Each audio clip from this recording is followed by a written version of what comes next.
Some boy go lose their gal tonight. Somebody go touch it for you.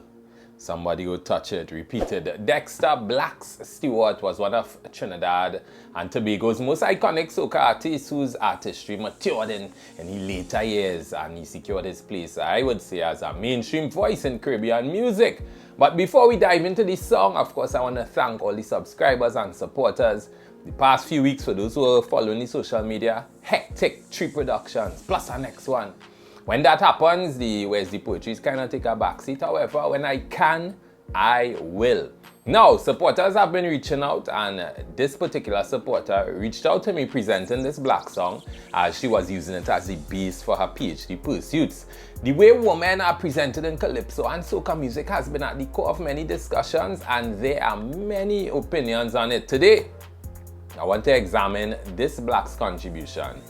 Many may have interpreted it as a feminist or woman empowering anthem upon its release. I remember when I first heard this song, I was like, exciting take, or a different take rather, on the autonomy of the woman during Carnival. However, upon closer inspection, this song arguably reflects the opposite. Yo, Xpert. Ban your belly. Now, before I dive into the lyrics, this analysis is not meant to detract from what Blaxx may have intended to do. And we know that Blaxx is not here to defend himself, and we want to reverence the work that he left behind as well. Now, I think that he wrote it with the best intentions that, women should be free and not dominated by men, and any right-thinking man will want a woman to be free. However, when you analyze literature, you tend to see how a writer's intention could easily go the other way. A misplaced device here, a bad word here. It happens a lot to many, it happens to the best. So let me get into the tune.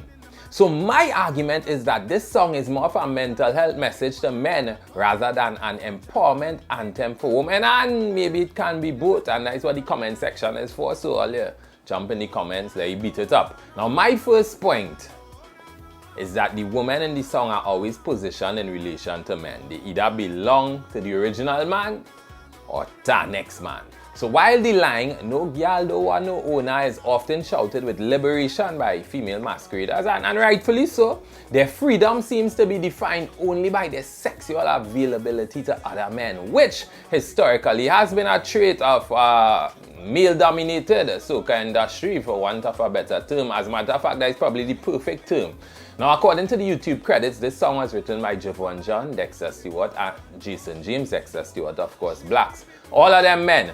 And at the heart of the song is that line, "No gyal don't want no owner." On the surface, this appears to celebrate female autonomy, independence. But that line could also be seen as lamenting this autonomy and warning men about an inevitable betrayal. Think about it. If you grew up telling your son, "No gyal don't want no owner, boy, son, boy," it could go two ways. He could grow up respecting women and their space, but he could also grow up not pouring his all into any woman because he know that she could press soon. So let me dive into the poetry and the tune to further develop the argument. The woman is referred to as an it throughout. That metaphor objectifies it. It reduces and it makes her equivalent to her sexual functions. We know when we say an it, what we're referring to as men sometimes, when men talking loose, is a process of dehumanization that positions women not as individuals with agency, but objects of male desire. The male listener is advised that no matter how much gift you buy and how tightly you hold her, you cannot assume control. Watch it in the first verse here. Stop gwan like you have a tag on her. You're not the only man in the market with banana. Now that simile reminds the man that, hey, you didn't create or you brand the woman, but the woman still like a product, eh? He didn't brand her, but she's still a product. Because next we have the comparisons with the market where other men offering their bananas and reducing the woman and the man to commodities. Is the woman truly free, or simply moving from one possession to another, from one banana stand to another banana stand? Her freedom is still within the gaze of male desire, is still within that male gaze. And is that really freedom or just flexible imprisonment? Let me go further. Stop going like a superhero like the Black Panther in Wakanda. Nice internal rhyme. Don't dead if a next man jam on her. That song is less about a woman's freedom and more advice to man that don't overreact, don't dead. I mean, don't overreact if your partner engages with someone else, because it's almost inevitable. The lying is potentially hyperbolic. We know some men is really dead. But it's a mental health warning, especially in a culture where tobacco is a real concern. Still, the woman still remain passive. The man jamming on her. Rather than an active subject, she doing her own thing. Right? So even in the wording, the framing, it's a little challenging there to the argument of female liberation. This is the disturbing part for me. Take example from your father now. He never kill your stepfather now, because he know that no girl don't want to own. A playful rhyme, nice rhyme, but let me dive into the deeper message that it might be saying here. This speaks a generational cycle of women leaving one man for another. And the man just had to cool it. This song then is less of a celebration of female independence to me and more of an acknowledgement of men's diminishing control. It challenges the fragile ego of masculinity in a Caribbean context, where a man's place in a woman's life is not guaranteed. And to me, that is the problematic place. Regardless of his efforts, regardless of his gifts, regardless of his superhero complex. Look at stanza 2. Stanza 2 open with a cliche line about sexual entitlement. She gave you a touch of the thing, you feel is the king, now you want to buy she a ring. Nice rhyme again. And here, we seen sex leading to male assumption of control, which is not right.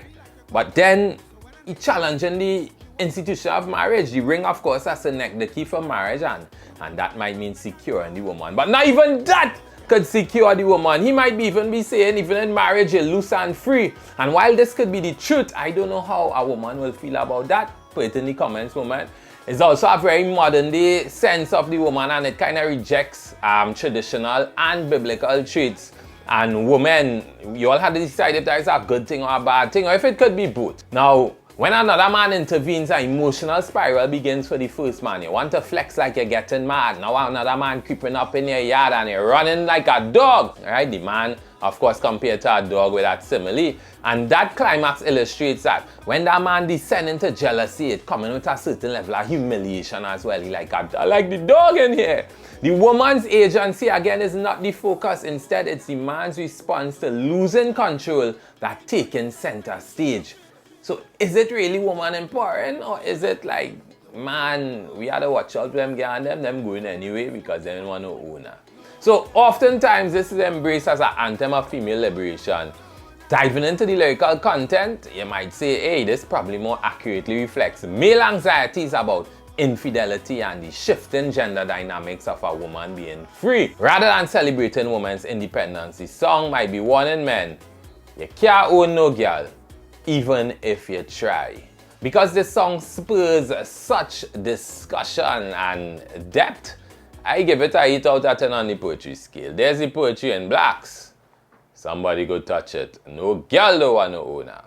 Listen, all references we use and the lyrics to anything we use are right in the description below this video. Remember to like and subscribe if you appreciated the content, and if there's some text that you want us to analyze, just drop it in the comments below. We'll get it and find out where's the poetry.